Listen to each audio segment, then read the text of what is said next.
And welcome back, everybody, to the Fandom Zone. It is the most earth-breaking, ground-shaking, but never media show money-taking, the man, the myth, the legend, the most electrifying villain in all of YouTube entertainment today, Mr. Zod. And today I'm coming in a little bit differently because I'm talking about a serious topic, and I'm actually doing a surprise thing because the special guest that I have was nice enough to clear their schedule to come on and talk with all of us about this very important topic. Also, too, I know I might be bumping into Rob Rule's stream, so I'm going to try my hardest not to do that. But this is an important topic, and I felt like I told you all I was going to do something about this because it hits very close to home. It's a very personal thing. So if I don't get to the chat right away or something else like that, just give me some time because there's going to be people talking. Robert, what's up? Good to see you. There's going to be some people talking and things like that, and we're gonna hit this hard, and it's going to be a tough subject because it's a thing that a lot of people don't want to talk about, but it needs to be talked about. It needs to be addressed, and it's something that we should be tackling head on and not running away from. And so many people who have a platform won't talk taboo topics, and this is considered one of those taboo topics. I consider it a need given the times we're in. So without further ado, let me introduce my great and wonderful panel here today. First of all, we have Father Zod. How you doing, Father Zod? Good, thank you. And we have the lovely Jamie. How are you? I'm good. How are you guys? I'm doing great. And for anyone who doesn't know who you are and why I'm so excited to have you here and why you're so busy that you had to clear your enormous schedule, could you explain to the fine folks what you do? Sure. And the importance of your work? Well, my name is Jamie Hemmings, and I am the book editor for SlamWrestling.net. I've been with Slam, which is a site that reports on pro wrestling news, since 2005. I am a journalist, and it's almost a year now that I've taken over the book editor position because the site used to be hosted under a news site, and now about a year ago, after WrestleMania last year, they broke onto their own independent site. So that's when I was offered the opportunity to be the book editor. So I mostly do the book stuff, but then every once in a while, other stories come along. Like in 2006, I did a really lengthy story about Barry Orton, who was kind of involved in the subject we're talking today, the Ring Boy scandal in the WWE. And then, of course, I also got to speak to Tom Cole, who also unfortunately committed suicide. And I wrote 2 stories about that recently. So mostly books, but also getting into some other things. And I've also, mental health is close to my heart because I have chronic depression. I am a suicide survivor. I've also written about, I'm not sure if you guys are familiar, Mauro Ranallo used to do commentary for NXT in the WWE. And he was very open about his mental illness. And when I kind of first started talking about my issues with mental illness was when he did his documentary Bipolar Rock and Roller. And that's kind of when I started talking about it, because for years I really didn't. It was something you didn't really tell people. So I'm really grateful that you guys invited me and we're having this discussion today.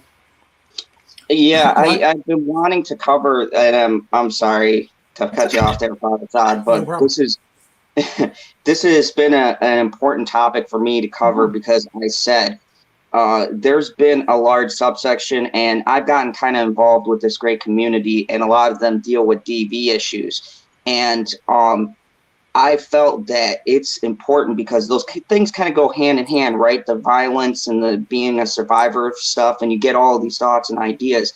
And I thought this folds great into what I talk about because it's important, especially what really spurred my interest was one stream I had someone talk about, because a lot of people are from the UK and things like that, and they talked about that people weren't getting information that are depressed, right? They're sitting there with no help, no good references, everything's shut down, and you got a bunch of people who can't get to an outlet that could save their lives. So I thought this was a very important stream to tackle.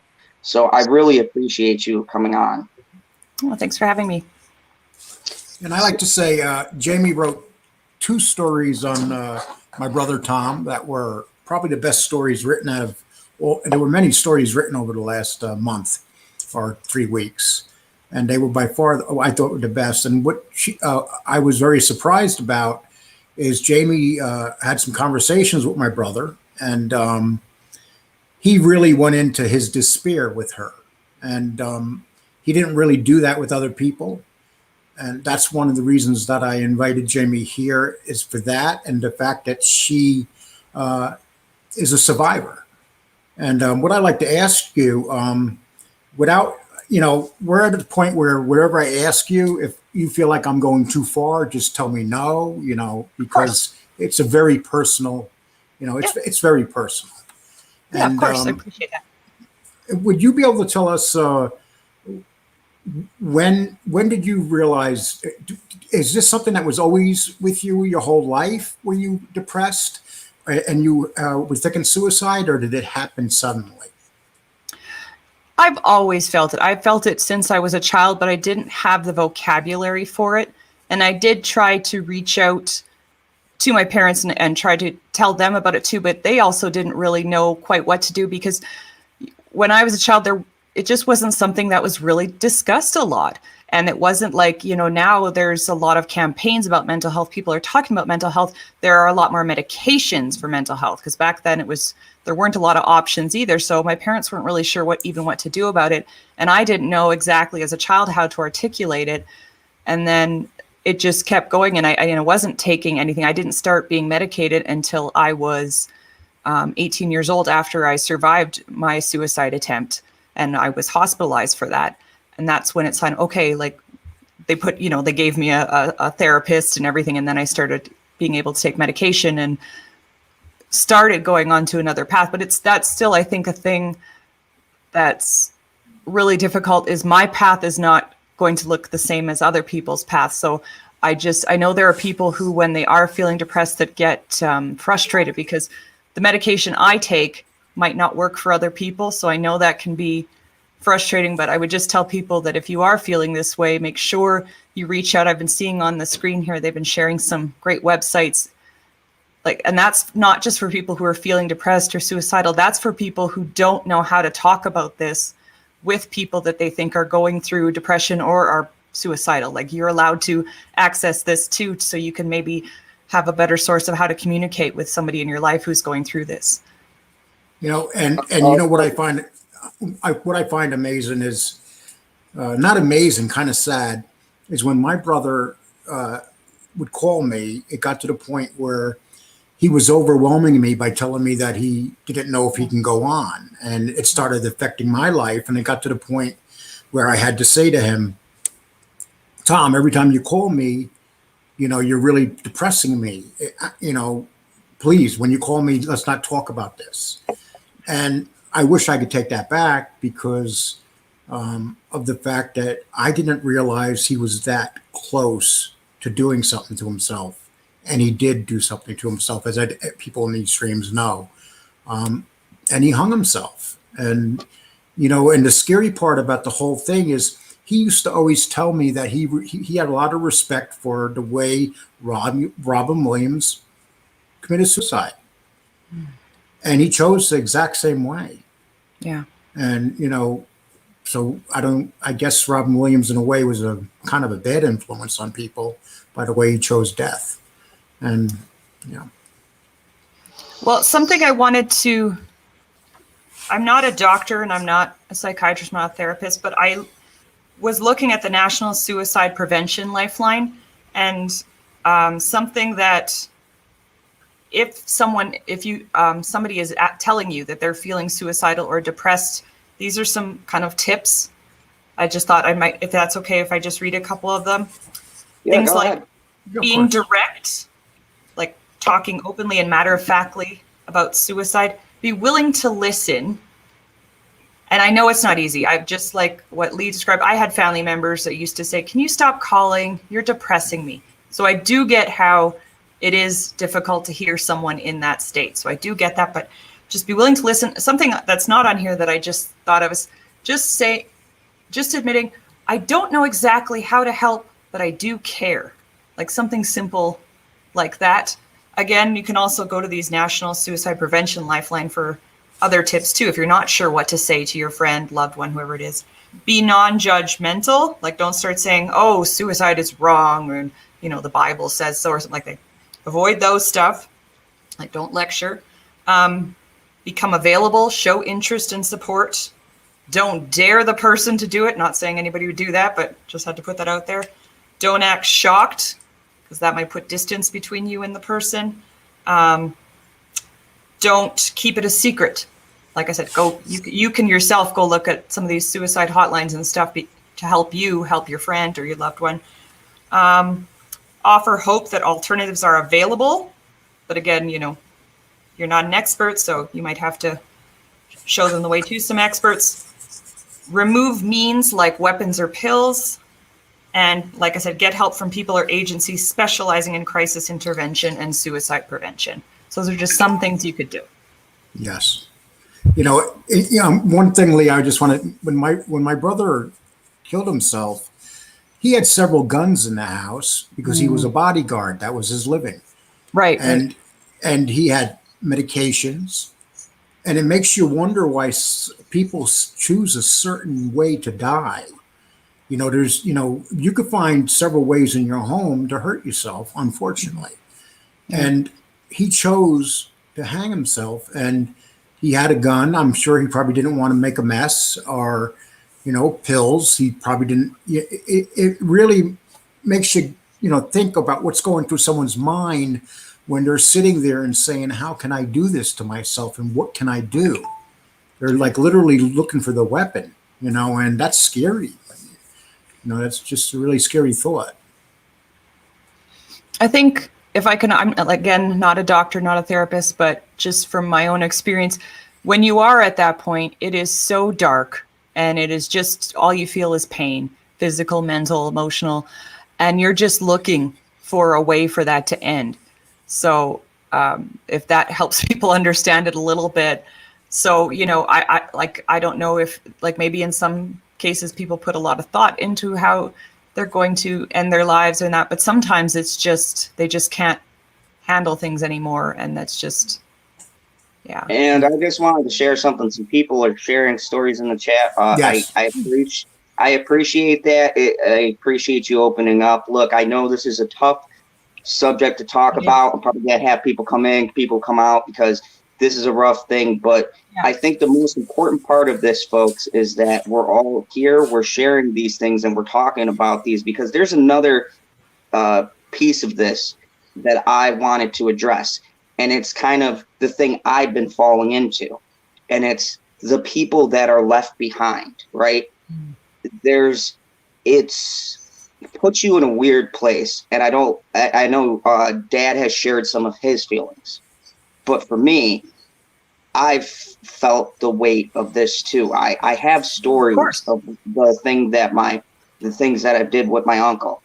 And you sit back and you go, man, like, what could I have done? I'm never going to see this person again. I always put holidays off, right? And then especially in the zombie apocalypse, because you can't say that word on YouTube now. Apparently they don't want to spread fear, algorithm. But in this kind of state, I always took for granted that ability. Like, yeah, I'll go back to New York. I'll bring my girlfriend and we'll have a family get together.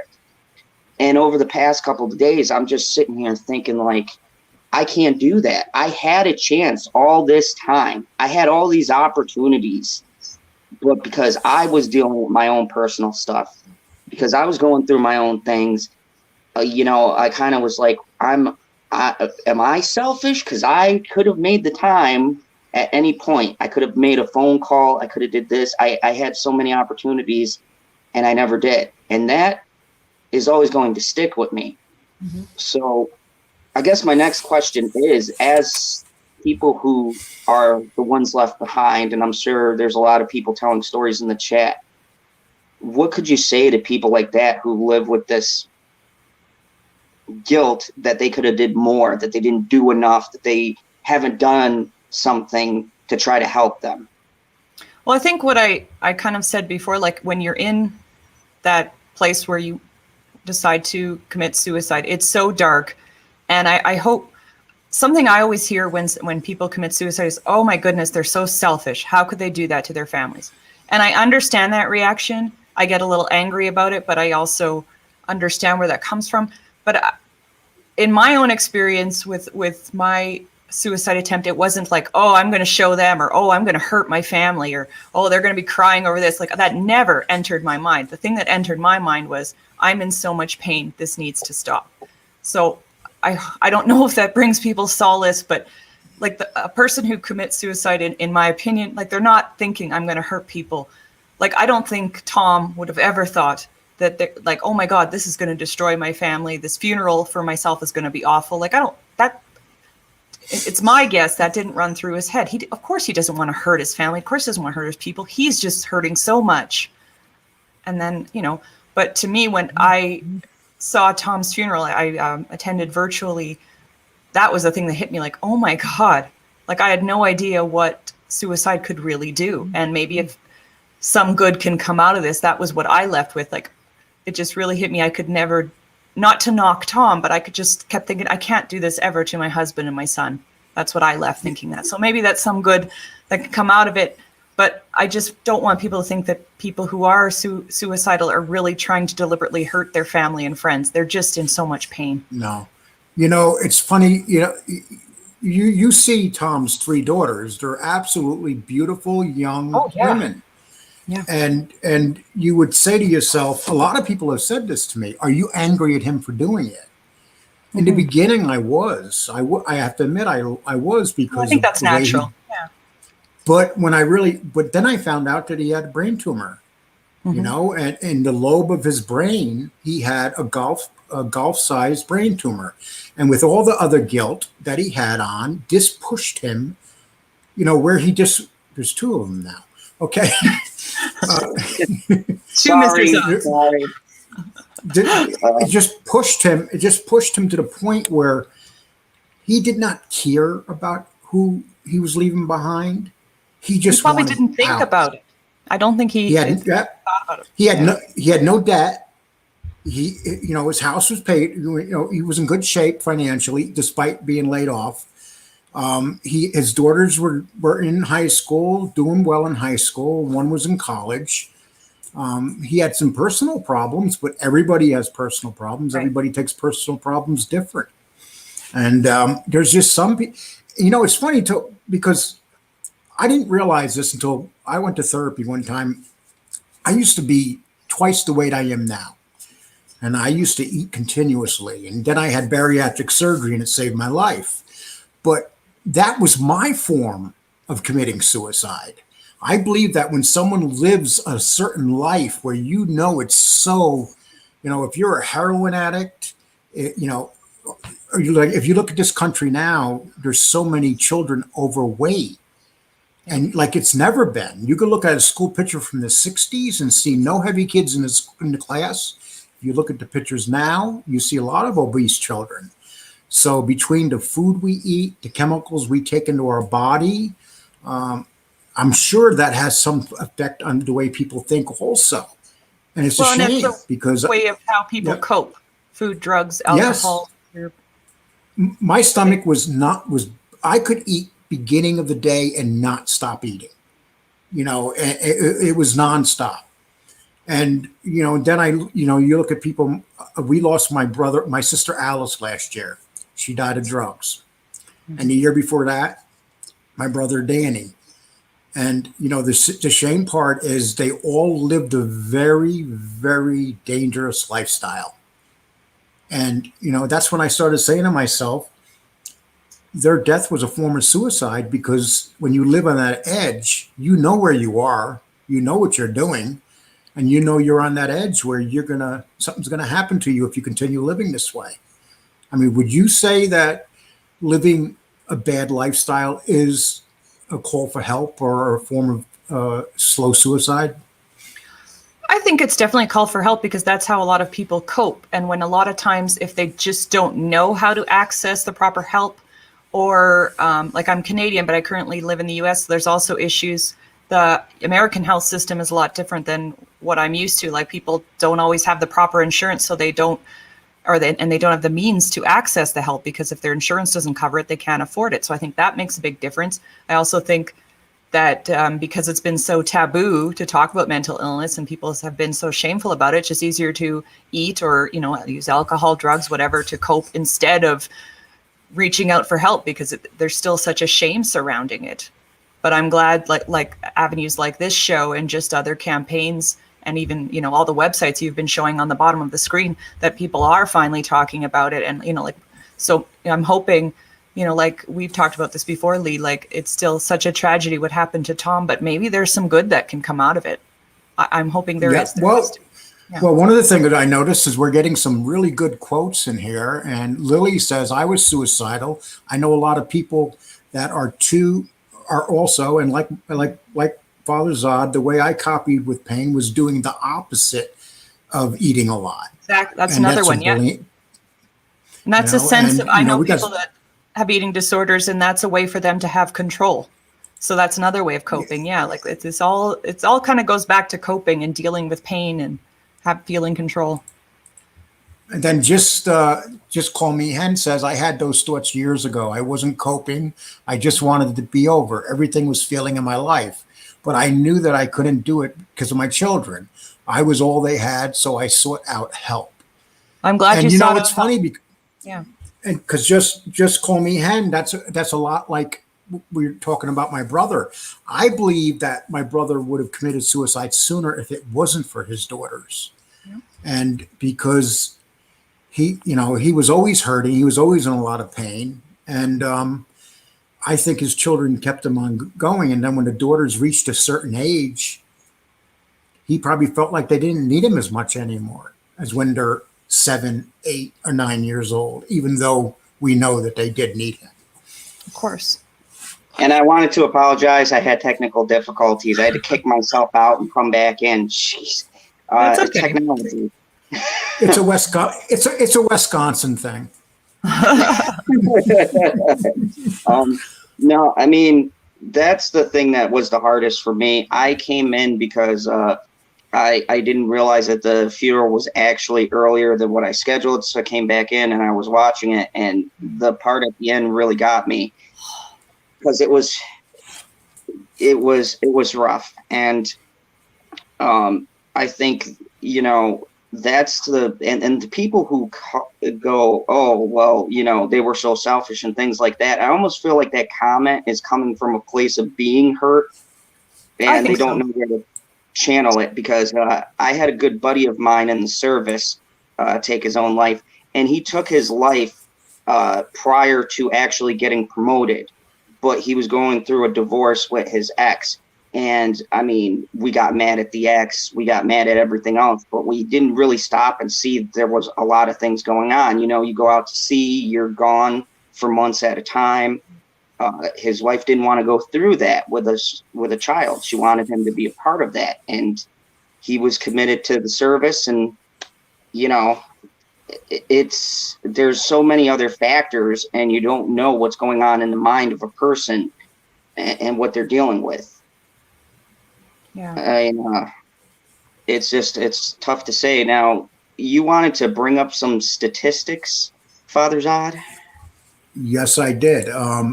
But the thing is Jamie came all prepared and already put up some pretty important stuff.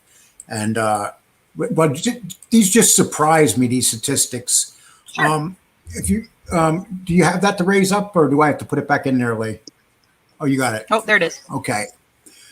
Well, according to the Center of Disease Control, the leading causes this is in 2018. I got these reports because I didn't want to use COVID reports because they're not going to be nearly as accurate. Suicide was the 10th leading cause of death overall in the United States, claiming the lives of 48,000 people. Suicide was the second leading cause of death among individuals between 10 and 34. And the 10. Fourth leading, 10 years old. Sorry, wow. Oh, that hurts. And, then you can go down here and it says suicide rates are based on the number of people who have died per suicide 100,000 population. And during a 20-year period, the suicide rate in the United States has increased 35%. That is unbelievable. And, they have the figures and the graphs right here, and it just shows that it just continuously goes up. Because suicide rates take population size into account, they can be a useful tool for understanding the relative proportion of people affected within different demographic groups. Among females, the suicide rate was highest for those 45 to 64. Among males, the suicide rate was for those aged 75 and older. And that totally takes me by surprise. I did Wow. not expect those figures. You can kind of understand, men above 75. A lot of men, like my father, their whole life, they go out and they work, and then all of a sudden they're told they can never work again. And I lost my ability to walk last year, and I'm walking now because of a great surgeon, and they discovered it was my vertebrae. But I'll be totally honest with you, I looked at those bottles of painkillers, and I don't think I would have stayed around, because when you lose your ability, when you're just there and you don't feel like you're accomplishing nothing, you could do nothing, that you basically feel like you're worthless. And, that's a scary thing. The suicide rate was highest for American Indian, non-Hispanic males, 34.8 per 100,000, and females, followed by white, non-Hispanic males and females. So it seems like there's really no color in suicide. I think that the way a lot of people live their lives has a lot to do with it. And, here it's saying that suicide rates is highest among whites, which I didn't know until I just read this. So Yeah. this is all new facts to me. And so what do you think about those figures, Jamie? The age 10 shocks me. Although I had feelings of depression earlier in that just because I'm a mom now and I have a 10-year-old. So that's hurtful. But I on the side, I don't know if you saw, there was a sidebar to the page that you were showing, and it said what to do, or are you in a crisis, or something like that. Right. And I just encourage, you're saying a lot of people are sharing stories and stuff like that. Like, if you are having these feelings, if you're struggling, if you know someone's struggling, make sure you go on to, like, that was the National Institute for Mental Health. Like, make sure you check out websites like that. That's why they're there. And a lot of them, the majority of them, are confidential. So make sure you do check those out. Yes, they are very a lot confidential. of my buddies in the service, in particular, and this was the thing that both annoyed me, but I understood from, being in there. There's this thing, especially amongst service members, where they don't want to talk about the things that they've seen and they've done. And, you get to a counselor and you're like, well, how does this person understand what I've gone through, because they weren't there? Sure, my buddy over here was there. He knows. But this stranger that I'm talking to doesn't know me. They don't know what happened. They can't properly direct me. And I think, too, especially, I know I've met a lot of people here YouTubing that are former service members that I talked to. We even had a stream for veterans, and that has come up a surprising amount. And look, if you guys know anyone also who's in the service and things like that, they are close to you. They might not seem like they're listening and blow you off, but they will listen. Those are the most stubborn people, because they don't think that a stranger can help them, and that's a dangerous thought to have.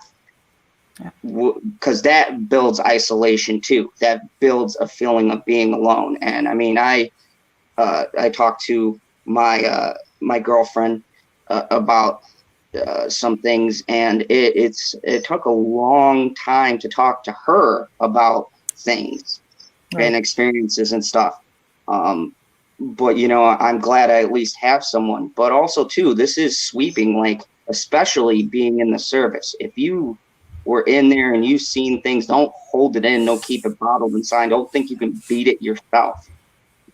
Suck up your pride talk to someone. That's the gist I'm getting. There's also a lot to do with pride and having this misconception that no one is going to understand you. No one can understand your situation. No one knows me. No one knows my family. They don't know what I go through every day. I mean, would you say that's one of the things that limit people is they have a perceived notion that this person, the stranger, won't get what they're saying?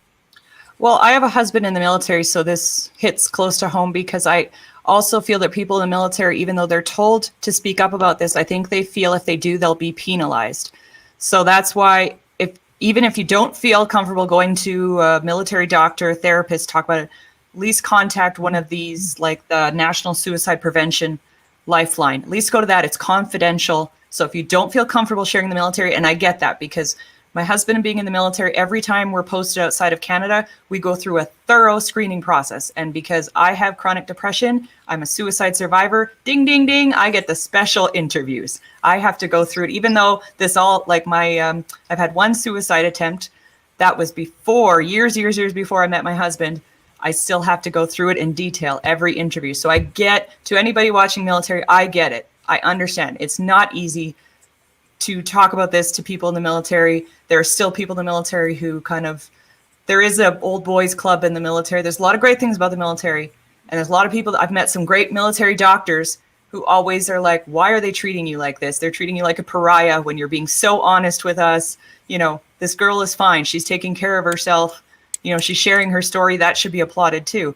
So I do get that, but that's why there are other places online if you're not comfortable sharing it in the military system, but it's important to at least share it. There are other avenues. Yeah. So I do get that with the military. I so get it because, like I said, I have to go through that every time we're posted to somewhere outside of Canada. And I could say this because Lee's mother's not going to mind. Lee's mother is gay, and she and I have some talk, some conversations about the gay lifestyle, and especially with gay men. The suicide with gay men is very high, and it seems like gay women handle things better. And this is coming from her because gay men, they had to hide what they are for a good portion of their life. A lot of them didn't come out of the closet. Right. My brother Danny was gay, and Danny never wanted to. He would tell people he was gay, and then he would get mad if someone called him gay. He would go, "I'm not gay," so he never knew. He never gave himself the opportunity to be in a relationship with another man and have a home, because he was always fighting being gay. And and his story, and when I look at his story, it seems like a lot of men are probably like that. They want to come out and say, "Look, I'm gay," but they don't come out and say they're gay because the stigma more than anything. And if you met Danny, you would never think he was gay, unless he told you. And then you would look at him and say, "Oh, that's why you are so clean," and stuff like that. He was just a clean fanatic. I mean, I've never seen a man clean like that. And the sad part is. No, thank you, because she did compliment our stream. Yeah. I just want to put that out there. Thank you for sharing that, Michelle. I think it's kind of like what you said before, Big Lee, about like for men, there's a lot of things men don't feel comfortable sharing their feelings about because it was always like, you just got to be the tough man, the provider, the head of the household. You can't show weakness. So especially if you're dealing with being gay, and that's, it's a lot more accepted now, but in the past, a lot of people, they just never, ever shared that part of their life. They kept it hidden, just like a mental illness. Yeah. Yeah. And there's still a lot of family members that to this day will not accept somebody being gay. Yep. There's still the older generations who just, they just don't know how to deal with it. And that's sad too. And that's another thing so what do you turn to cope with that when you're not living an authentic life? Yeah, of course. Yeah, exactly. And I've talked about this a lot, and I feel like this is a good and bad thing. But here on my channel, I've dealt a lot with the media and what they say. Not you. I can see you're doing a stellar job. But I mean, the bigger people tend to kind of skewer things to go the way that they want it have the information drive the way they want it. And there's been a push for inclusion and things like that. But see, my problem with that is in the 90s, we went through this, the ABC back to school specials. I remember all of that, the horrible stories coming out, and you were like, wow, yeah, this is a problem. Let's do something about it. And now I feel like by highlighting these things, they're creating more separation, because I've talked to my mom about this. And she says the one thing that annoys her the most, and this is coming from my mom being gay, she says she hates it being promoted like a statement out there, like the way they use it in shows and things like that. And this kind of like almost using the community as a way to market, and profit. I mean, what do you feel about that? Like, do you think it's more of a hindrance when it's used as a promotional tool rather than actually caring about the movement and their concerns and things like that? So you're kind of saying in some ways you feel that it's just kind of like, oh, we're going to have the token gay guy on this show or something like that. Yeah, I do get what you're saying. I'm just appreciative. I try to look at it I understand what you're saying, but I'm trying to look at it more optimistically, I guess. Just like, I'm just happy we're having gay people on TV, gay people in commercials. Because like, even when I was a kid, we never saw that. I didn't even know as a young kid growing up, like someone who's my son's age now, when I was 10, I didn't really know what I didn't know any gay people. I didn't really know what being gay meant. It just wasn't something that was really talked about, and like, you didn't see it on TV. So I am happy it's being shown to us, but you do bring up important questions about how is this being used, and if it's done in a way, okay, for marketing and tokenism. Of course, there's issues with that, and of course, I want it done in a more sincere, caring way. Of course. And do you feel like that kind of creates something where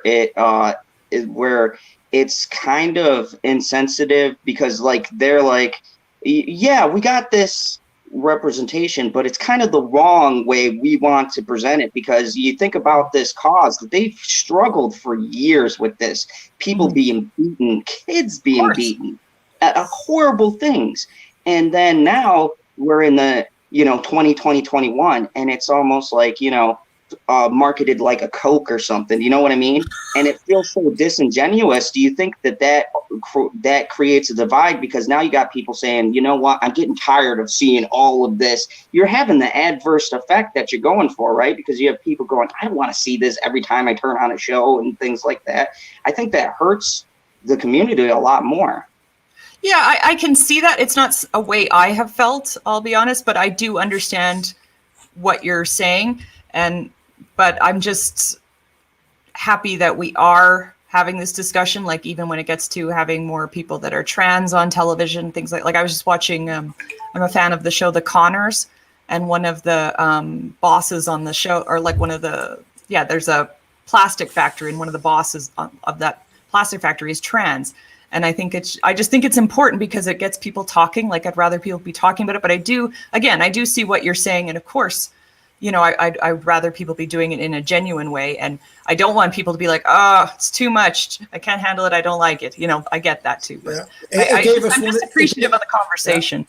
It gave us one of the greatest, Will and Grace, one of the best comedies ever.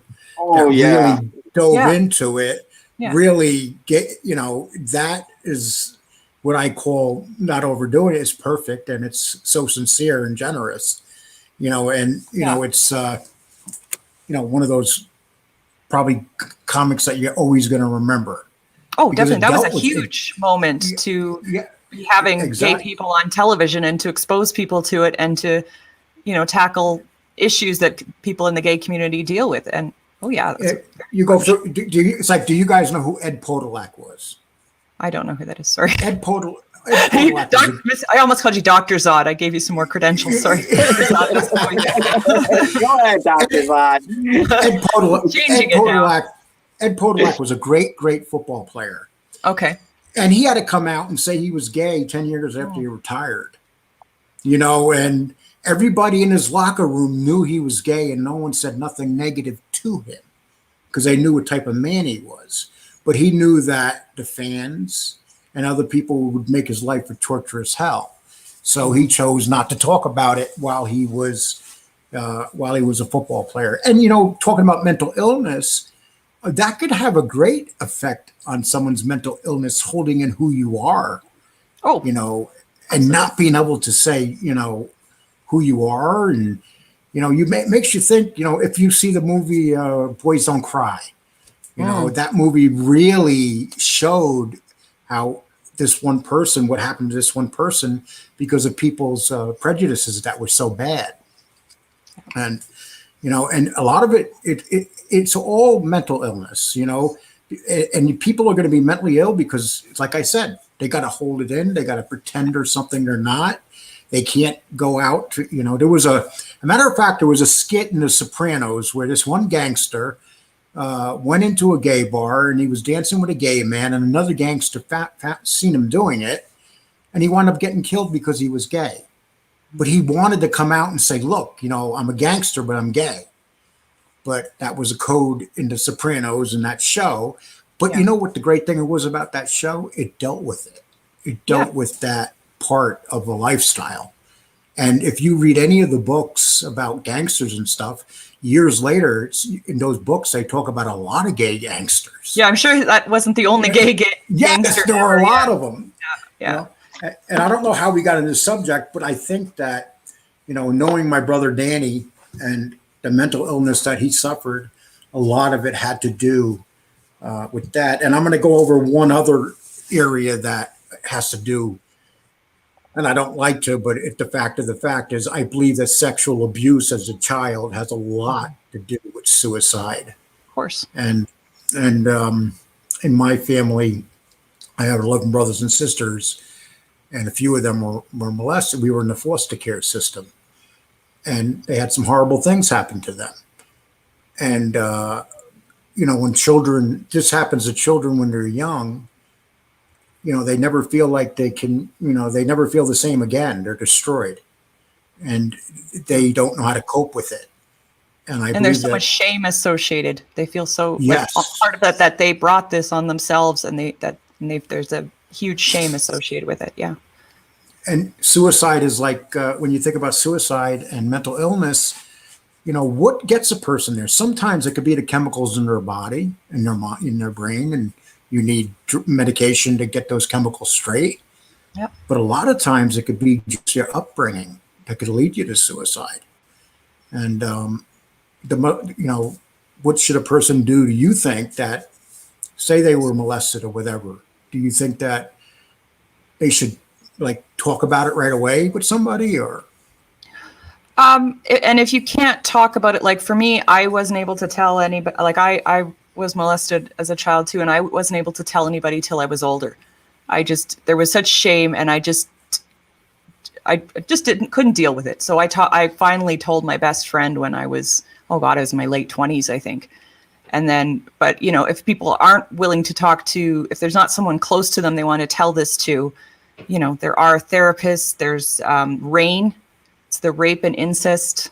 I can't remember what the other N is, something National Network or something like that. RAINN. That's a great organization to talk to, especially about sexual abuse issues or rape. And, but I think when it comes to the concept of mental health, like caring for mental health, I'm someone who does take medication. I see my doctor regularly. I have a therapist. It's other things too, because not everybody, I understand medication can be kind of a taboo subject. It's something I needed. I require medication, but I also, my husband and I work on meal planning. So we have healthy food in the house. I exercise, meditation, things like that. So there's many facets of the self-care. And one thing you said, Cherry, she puts up all our stuff. She's fantastic. And can you put that up? The minute you mentioned it, she gets it within 1 minute.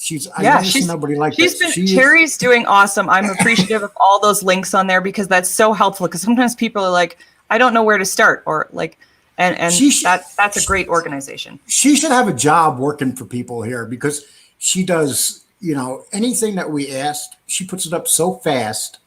I don't even know how she gets this stuff so fast, but she gets it up within seconds. She's a good listener, and she's good typing, and she's got it.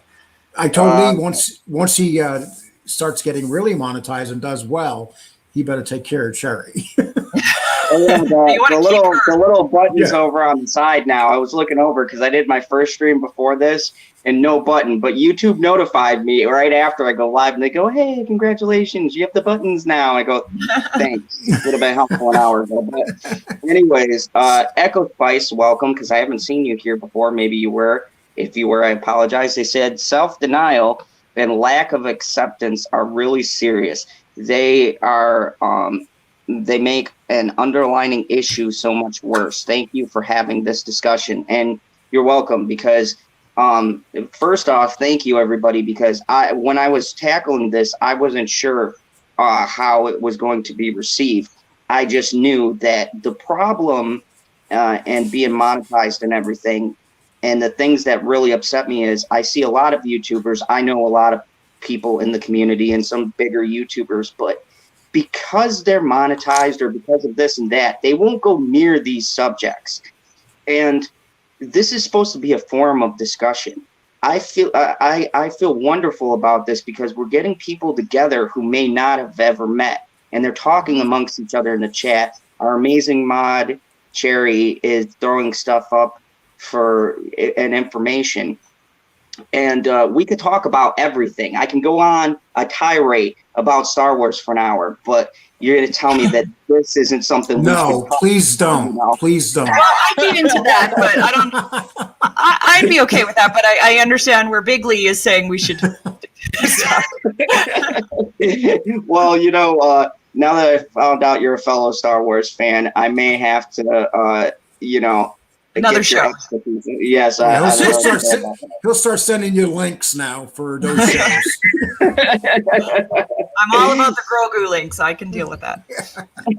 They make me smile. You need to find things that, as someone with chronic depression, I'm constantly looking for things that make me smile. Something just as simple. I Google Joan Rivers a lot. She's no longer with us. She's one of my favorite comedians. Oh. And it may sound silly, but sometimes I just, if I'm really having a rough day, I just, you know, like, sure, I take medication and try and eat healthy and exercise and all that stuff, but sometimes having a bad day, I just Google Joan Rivers. And not saying everybody has to Google Joan Rivers, but find something like that, something that, like, because my husband always says, if you're not in a good mood, stop, because I like watching a lot of horror movies. It's like, stop at no horror movies today. You go find something funny. Like, you know. Mine's George Carlin. I'll do George Carlin. Excellent choice. That's to an make me excellent happy. choice. Yeah. Yeah, and he looked at life. I've But you watched know what? stuff too. Yeah. He was 30 years ahead of his time. I wish he was here now. Can you imagine? Yeah. His stuff Oh my now? gosh. Yeah. Yeah. Oh, wait, I was just doing a stream about cancel culture, so it was hilarious. He'd be all over that. Oh yes, he beat Bill Burr on that. Oh yeah, yeah. Yeah, you know, and it's like, there's certain people that can get away with it because they're so good, you know, and that's one of them. Oh yeah. Excellent. But Lee, you have any questions? I mean, let me see. I think I've gone through most of my questions that I had in my head. Oh my gosh, you're out of questions. Yeah, I mean, you Wow. know, it's such a hard subject. And watch, when I get off, I can guarantee you, I'll be like, I got a DM her because I just thought of like 15 questions. No, I'll leave your DMs alone. But anyways, you know, I have a question. I like to ask you. Now, did you ever, when you were speaking to Tom and he was writing, did you ever get the feeling did you get a feeling like something bad was going to happen here? I think looking back now, because we have hindsight, I do feel like, and when I heard the news that he had committed suicide, I was like, why didn't I see this? I knew he was in pain and he was really upset. Like, we talked on the phone for over an hour. He asked, first he said I could use that, and then he said no, he wanted that to be off the record, so I won't get into specifics of what he said. But I definitely saw the pain and anger, not at me, but he was just getting really worked up when we were talking. And that's something I struggle with. Like, out of all people, I should have saw this. Like, you know, but you know, I can't change anything, of course. And we weren't best friends by any means. Like, I didn't know him very well. we had texted a few times before after that conversation, but I'm constantly kicking myself thinking about that I wish I had known, but I just, not knowing him well enough, I didn't see this coming. My sister Joan kept telling me that she had a bad feeling, up until the very day that he passed. She kept telling me that she had a bad feeling. She just felt it. Yeah. And that's why she was more surprised. She wasn't nearly as surprised as I was. And that was as you know, that was his last conversation was with me. And I didn't even feel it during that conversation. So I like to ask you, do you feel like when someone knows that they're going to do it, that they have a ritual of saying goodbye to people? I think in some cases, I think cases can be different. I think it's how connected people feel with others too, like how close they are with other people too. I think if someone is set on their mind, there might be the fear that if they do reach out to others, even to say goodbye, they might get talked out of it. So that's something to watch for. I do have a few things, just if I can read these from, again, the National Suicide Prevention Lifeline. This is some possible signs that someone, if someone in your life is exhibiting these signs, they might be suicidal. Again, not Dr. Hemmings, but this is from a website that they do deal with suicide, the National Suicide Prevention Lifeline. So if the person's talking about wanting to die or to kill themselves, if they're expressing like they're looking for a way to kill themselves, like searching online for a gun or things like that, if you see their searches, talking about feeling hopeless or having no reason to live, talking about feeling trapped or in unbearable pain. And I know this is hard to hear, everybody. I just wanted to make sure we get this info out, but I do realize this is hard to hear. Talking about being a burden on others, increasing the use of alcohol or drugs, acting anxious or agitated, behaving recklessly, sleeping too little or too much, withdrawing or isolating themselves, showing rage or talking about seeking revenge, and extreme mood swings. Those are some signs. It's also a lot of those associated with people having depression or mental illness as well. Right. Some things, and there's always like, what could I have done differently? And I'm sure, Lee, you feel that. I'm sure, Mr. Zod, you feel that. And I don't know how to erase that from you. Like, I just hope you know that he was in such a place that he just was in so much pain. And it doesn't make it easier, it doesn't make it better. I get that. And we could all sit here, like even myself who didn't know Tom very well, I was like, I should have saw this. What could I have done? Should I have texted him the other day? Why didn't I text him, even though I didn't text him daily? Like there's just all these things I thought of. So even though I'm not in the same relationship as you guys are, those are things I do understand. And I know. And getting into your subject, you are pretty much you're around the wrestling world quite a bit. Mm-hmm. And one thing I've learned over time that there are gay men that are wrestlers. Would you say that there's more gay men as wrestlers than people can really realize, that are holding it in and hiding it?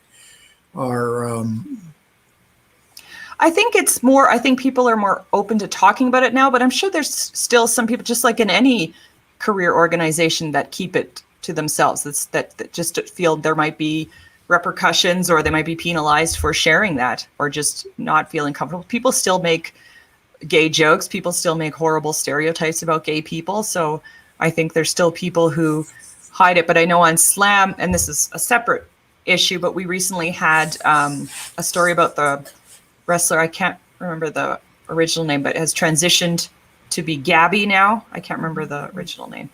And I don't know if I want to share it, because sometimes when trans, they don't want to hear their previous name. Just don't say it's Hulk Hogan. No, it wasn't Hulk Hogan. But okay. I think because we're talking about it, though, I was really proud that Slam had that story. They had an interview with Gabby, and Gabby used to be a male wrestler and is now transitioning into female. And I can't even imagine going through that. That's a whole other thing to go through in the wrestling locker room there. So I'm just... I think it's being talked about more, but I'm sure there's still people who are closeted and just don't feel they can come out, and I hope they can. That's what I found amazing. One of the things that I really appreciate about Pat Patterson, believe it or not, was the fact that he was a gay man and he didn't hide it at a time when everybody hid it. I mean, we're talking back in the 80s, That was, the yeah. 90s. I mean, the fact that he came out and just admitted what he did and excelled in that, and he excelled. Mhm. It never held him back. Does that speak highly of him, or does that speak highly of Vince McMahon? Well, I think I'd rather give a bit more credit to Pat Patterson because he's the one who's had to have the hardship of Right. coming out and not always being accepted. So definitely, like I definitely give Pat credit. I'm, as I've said before, I'm undecided on Pat's role in this in the ring. Exactly. But Exactly. I do feel Pat was important for and is an inspiration for people coming out who especially are involved in wrestling because it's been such a boys' club. It's even like I know when I started with Slam, there weren't many female writers there. So that's one of the reasons on Slam that I put Melissa with my name because Jamie's a unisex name and they kind of wanted to make sure people knew, hey, there's a woman writing here. Like, because it was just not very prevalent to see a woman writing about wrestling. Not that I'm the first one. I'm not saying that, but you know, it's now you look at Slam, there's quite a few more of us, but you know, like there wasn't to begin with. So I definitely can understand that. Which, Do by you the have any way, closing congratulations on that yourself, because you know, I always see these people who pat themselves on the back for being the first of something or whatever. But I like how you explain the story, and you know, it is, especially in the world of wrestling, it is a pretty big thing because I could only imagine what you had to go through initially to kind of get or be like, yeah, you know, I'm a legit writer. You always, because I there's got to be males who go through that too, and other people when you're first breaking into that kind of a field, and you always got to prove yourself above someone else. So, you know, kudos. there's still people who think I don't belong at the table, but there's also it's well, and having the name Jamie too, I'd arrange a lot of interviews over email. And then you'd call to do the phone interview and the guys would be like, what? Like they had no idea it would be a female calling them. So then that was always fun, but it's a lot better. I've had, nothing really too crude or anything. I've been very lucky. Everybody's treated me quite respectfully, but you always can tell some of the older people, there's some that just, they don't want women involved in wrestling at all. But, we're here to stay. And how about Megan O'Leary in UFC? I mean, she and Erin Andrews and they're pioneers, if you ask me. For sure. Because they've been, especially Megan O'Leary, because she's in such a brutal sport and she's a tiny, tiny woman, and she, she's like 4'11" and weighs 100 pounds, and she's around these monsters.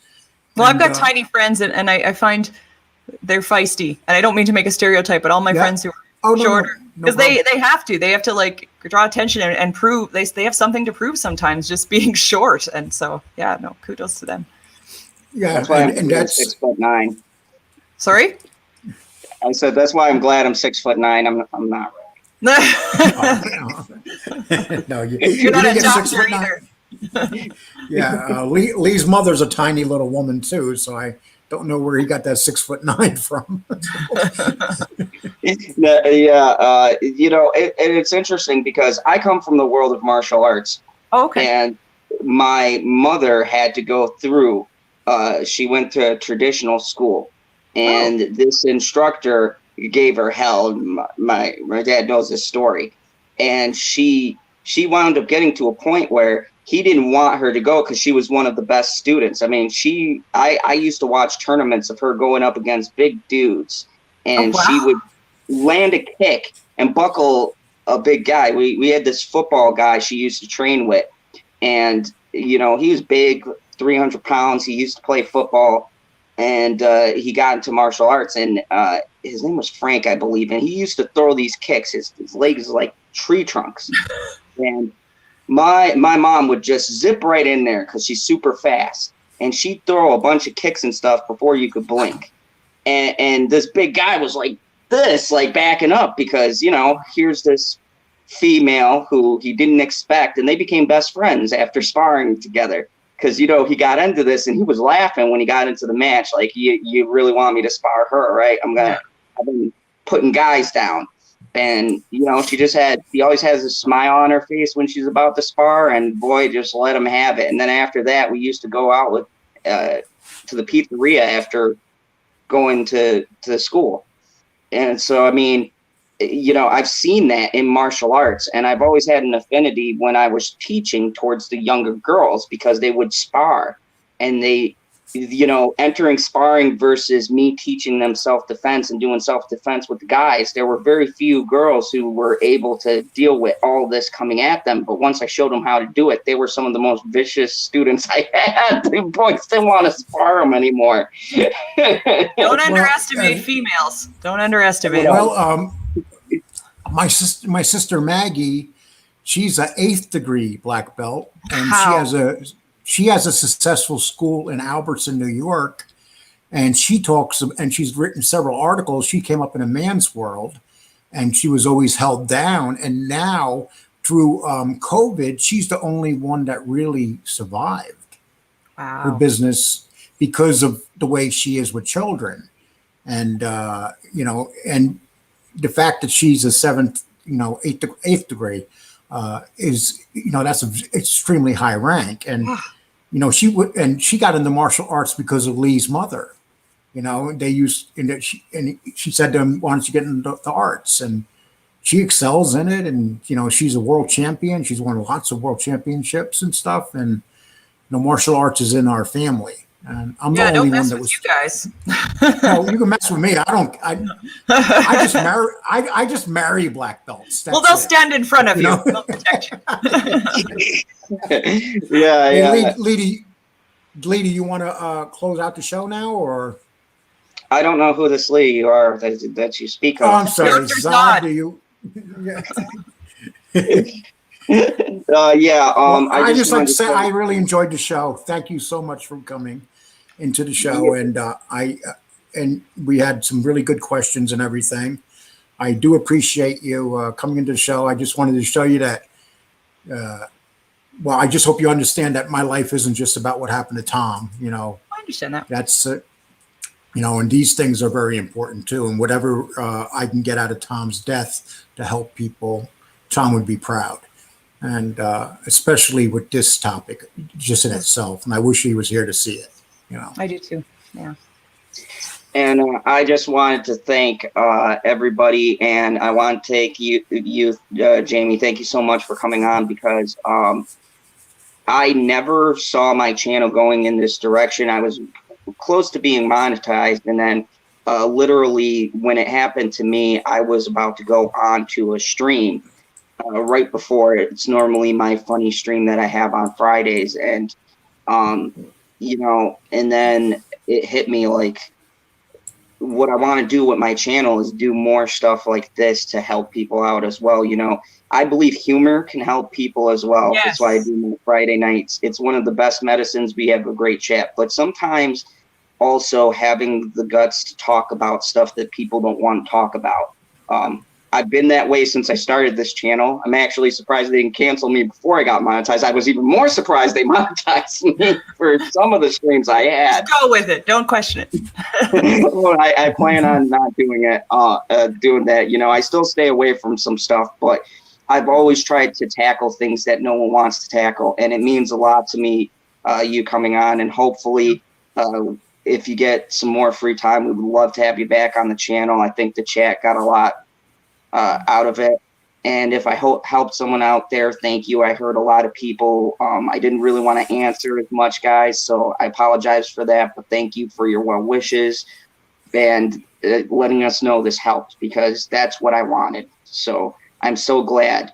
Also, shameless plug for my good buddy, go check out Rob's Rules right after I get off of this, because he helped me get to 1,000. He's a really great guy.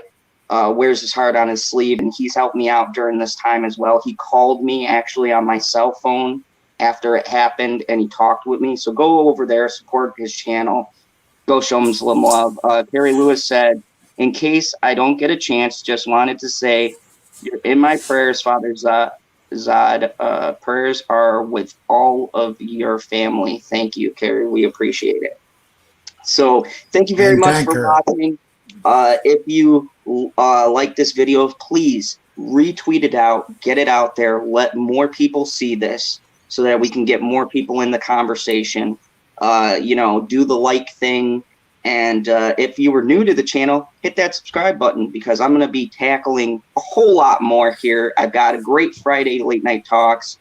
I've got Saturday, I'm going to do my Fandom Zone news. And then Sunday, I'm going to have my 1K party because I'm off on Monday. So it's going to be crazy. We're going to have the original crew on here. There's going to be like 6 people, all nuts, doing hilarious stuff in celebration of me being monetized. So come check that out Sunday at 8, I think I'm going to go for. So thank you, everybody, for watching.